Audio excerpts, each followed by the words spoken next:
Bismillahirrahmanirrahim. Assalamualaikum warahmatullahi wabarakatuh. Saya ucapkan selamat sejahtera kepada kita semua dengan rahmat dan berkah dari Allah Subhanahu wa taala. Untuk kali ini ada pertanyaan dari sahabat pengajian An-Nur mengenai riba atau bunga bank. Baik, untuk menjawab pertanyaan tersebut, pertama sekali kita harus mengerti bahwa makna riba itu sendiri. Allah Subhanahu wa taala di dalam beberapa ayat di beberapa surat melarang perbuatan riba yang intinya melipat gandakan keuntungan dengan cara yang tidak benar atau dengan cara yang merugikan orang lain. Ada beberapa ayat yang menyatakan tentang riba atau makna dari riba, yang mungkin kita juga bisa melihat atau merefer kepada buku-buku fikih tentang definisi riba itu sendiri. Tapi di Al-Quran, diantaranya sekarang kita lihat surat Al-Baqarah dari ayat 275 sampai dengan 278. Di situ Allah memberikan gambaran makna riba. Alladzina ya'kuluna riba la yaqumuna illa kama yaqumul ladzi yatakhabbathu syaitanu minal mas. Kemudian ayat 276, yamhaqullahu riba wa yurbis sadaqat. Kemudian ayat 278, ya ayyuhalladzina amanuttaqullaha wa zaru ma baqiya minar riba. Ayat-ayat tersebut menganjurkan kepada kita atau memerintahkan kita untuk tidak terlibat dengan riba.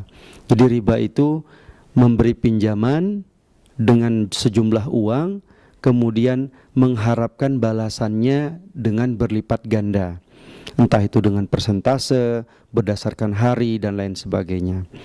Adapun bunga bank dalam konteks kita menabung di bank, tentunya hal ini perhitungan bank itu sendiri.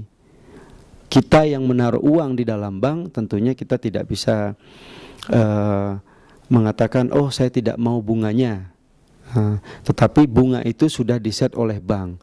Berbeda halnya dengan orang yang meminjam uang ke bank, sehingga dia dikenakan bunga oleh bank. Sehingga dalam konsep ini pihak bank itulah sebenarnya yang membuat sistem, sehingga sistem yang dibuat dengan interest atau bunga itulah yang disebut dengan riba. Nah, dalam konteks kita yang menabung, khususnya di negara Swiss, yang orang tidak mungkin bisa menyimpan duit kecuali di bank, mau dapat gaji harus punya account di bank. Kemudian bank itu juga bermacam-macam, menawarkan bunganya deposito sekian persen, kalau privat sekian persen, dan nanti untuk tabungan, hanya untuk tabungan atau saving account sekian persen. Nah, itu tergantung dari kitanya. Seandainya kita itu memang tujuannya untuk mencari keuntungan dari bunga bank tersebut, jelas-jelas kita termasuk orang yang mempraktekkan riba. Dalam konteks ini jelas haramnya.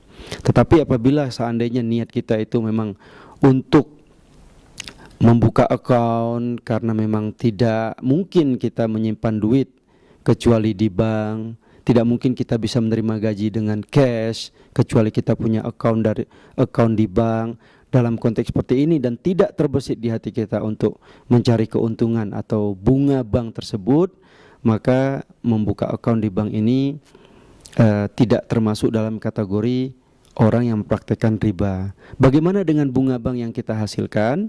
Nah, anggaplah bunga bank itu bukan hak kita. Kita boleh menyalurkannya kepada orang lain. Jangan pernah berharap pahala dari uang yang kita berikan yang merupakan bunga dari uang kita sendiri. Jadi misalnya kita naruh uang 10.000, dalam setahun mendapatkan bunga sekitar kira-kira 250 Swiss franc misalnya. Anggaplah 250 Swiss franc itu atau yang lebih kecil dari itu bukan hak kita, sehingga kita berikan dia kepada orang lain dengan harapan 250 Swiss franc itu bisa bermanfaat buat mereka, tapi jangan pernah berharap pahala dari Allah Subhanahu wa taala.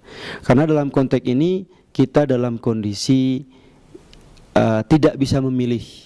kecuali kalau ada institusi perbankan yang menawarkan produk-produk syariah yang tidak mempraktekkan bunga bank sama sekali. Kalau ada itu di Swiss, otomatis kita harus memilih jalan yang lebih baik. Dalam konteks ini ada kaidah usul fiqh yang mungkin bisa kita renungkan bersama. Idza iltaqa al-mafsadatan ru'ya a'zamihima biirtikabi akhaffihima. Apabila ada kedua mudarat bertemu, maka hindarilah mudarat yang paling besar dengan terpaksa melakukan mudarat yang paling kecil. Ya, dalam konteks ini bunga bank atau riba jelas mudarat. Ya, tetapi ada mudarat yang lebih besar seandainya kita tidak membuka account atau kita tidak menabung uang di dalam bank, menyimpan uang di rumah misalnya. Ada mudarat yang lebih besar yang bisa timbul, sehingga kita lakukanlah mudarat yang lebih kecil untuk menghindari mudarat yang lebih besar. Wallahu a'lam.